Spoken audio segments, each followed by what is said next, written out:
Terima kasih. Bismillahirrahmanirrahim. Assalamualaikum warahmatullahi wabarakatuh. Selamat pagi. Salam sejahtera buat kita semua. Om Swastiastu, Namo Buddhaya, salam kebajikan. Saudara Ketua, para Wakil Ketua, pimpinan, dan anggota Komisi 2 DPR RI yang kami hormati, Bapak-Ibu sekalian dari tim Kemenpan RB, dan seluruh hadirin yang hadir pada kesempatan ini, terutama anggota Dewan, baik yang hadir langsung maupun yang hadir secara daring. Ibu dan saya hormati, atas nama Kementerian Pan RB kami menyampaikan terima kasih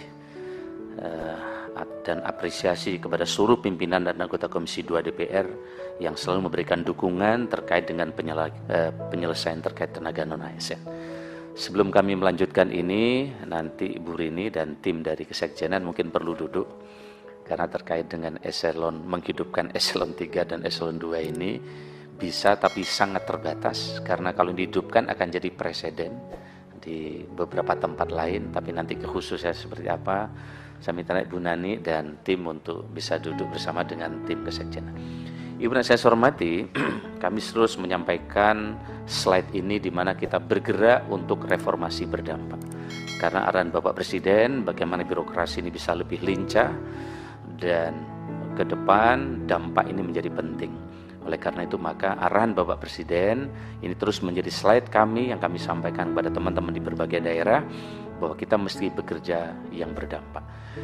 Outline dari kegiatan ini, pertama seperti disampaikan oleh pimpinan adalah penyelesaian tenaga honorer, yang kedua isu-isu aktual lainnya, dan nanti jika diperlukan ada beberapa lampiran ketika ada pertanyaan dari Bapak sekalian akan kami sampaikan.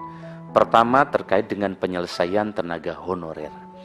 Komitmen pemerintah dalam penanganan non-ASN kalau kita lihat sejak 2005, kemudian 2012, 2017, sampai 2018, di mana ada seleksi CPNS bagi ex-THK2, tahun 2018, Nakes dan Tenaga Pendidikan, kemudian lulus dari ex-THK2 ada 6.812, kemudian sisanya itu kita lihat di nomor 4 Bapak sekalian, di siklus itu sisanya adalah 444.687. Kemudian ada PP 49 2015 terdapat larangan pengangkatan non-ASN. Itu nomor 4, kemudian nomor 5 Permen Pan RB 2019 di mana seleksi THK2 lulus 35.361, sisanya 410.110. Kemudian seleksi P3K bagi dosen dan tenaga pendidik PTNB 2.854 dan penyuluh pertanian THL 11.590. Kemudian di nomor 6 ada Permen Pan RB 27/89/2001 di mana seleksi CPNS P3K, JF guru dan JF non guru. Kemudian submit seleksi ada 51.492 THK2 JF guru. Nah, sisanya itu THK2 378.880.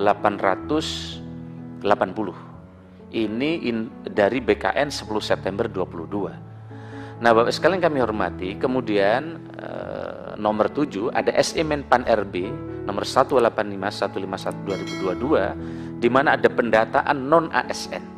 Jadi pendataan non-ASN ini bukan berarti mereka didata untuk dijadikan ASN. Jadi ini pendataan. Ternyata yang mestinya tinggal 378.000 setelah kita data menjadi 2,3 juta non-ASN. Padahal jelas ada aturan yang tidak boleh mengangkat non-ASN.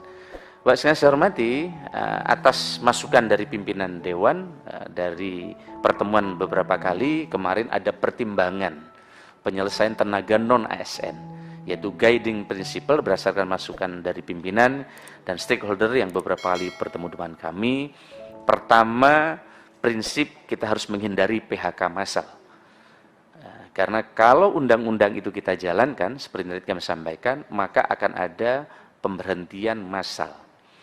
Kemudian hindari pembengkakan anggaran. Yang kedua, atas saran dari anggota Dewan dan seluruh stakeholder tidak mengurangi pendapatan yang diterima saat ini. Dan yang keempat, sesuai dengan regulasi yang ada.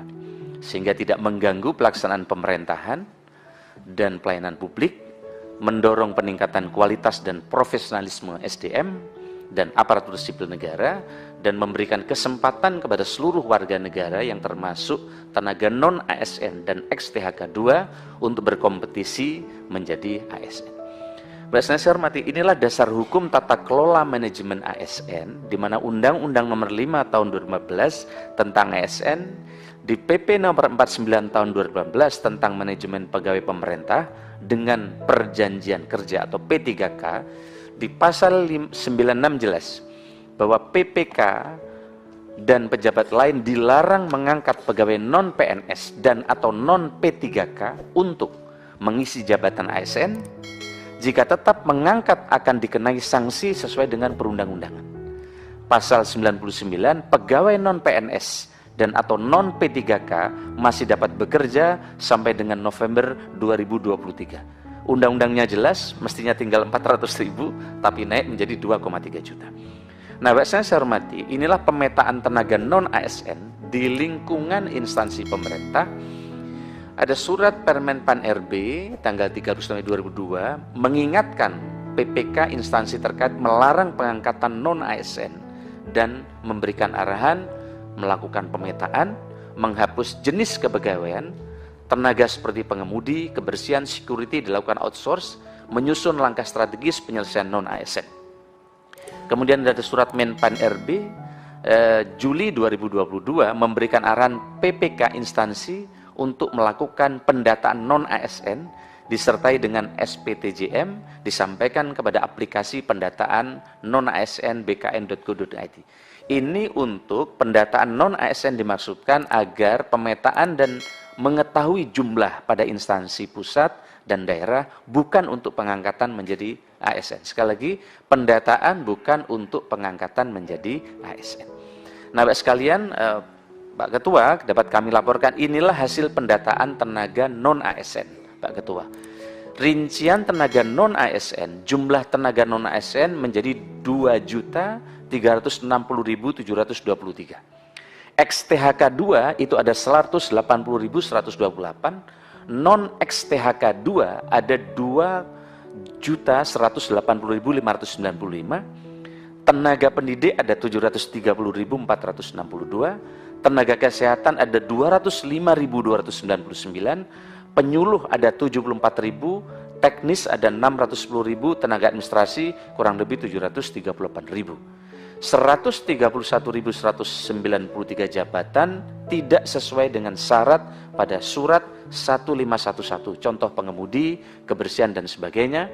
8.159 non-ASN bekerja di bawah 1 tahun. Yang berikutnya adalah upload SPTJM sesuai dengan surat BKN 2023 tanggal 14, aplikasi dibuka kembali untuk 120 instansi atas arahan kita yang belum menggunakan SPTJM atau surat pernyataan tanggung jawab mutlak yang diberikan sampai 31 Maret 2023. Instansi yang telah mengunggah atau upload 599 instansi dengan rincian instansi pusat 66, instansi daerah 529, sehingga total tenaga non-ASN yang sudah dilengkapi SPTJM sebanyak 2.355.092 orang. Dan sampai dengan saat ini terdapat 5 instansi yang SPTJM-nya masih dalam proses.